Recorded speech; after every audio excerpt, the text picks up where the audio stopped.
ডাক্তারদের পর এবার স্কুল ছাত্রছাত্রী ও শিক্ষকরা শুরু করলেন প্রতিবাদ। পোস্টার ও উই ওয়ান্ট জাস্টিস স্লোগান তুলে আরজি করে নৃশংস ঘটনার প্রতিবাদ করলেন তারা।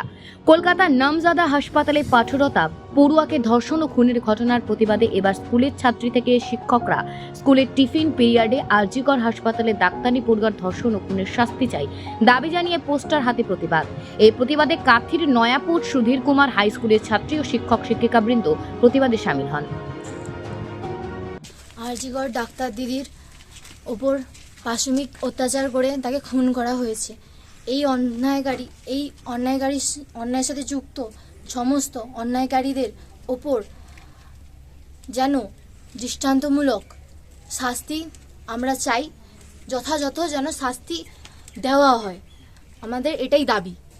আমরা চাই যেন যতজন এই কাণ্ডের সঙ্গে যুক্ত আছে তারা যথেষ্ট পরিমাণ অন্যায় তো করেছে, এর জন্যে তারা যেন যথেষ্টমূলক শাস্তি পায় এবং সরকারের কাছ থেকে নিবেদন যেন এই রকম ঘটনা আর যেন না হওয়ার প্রতিশ্রুতি দাবি করে।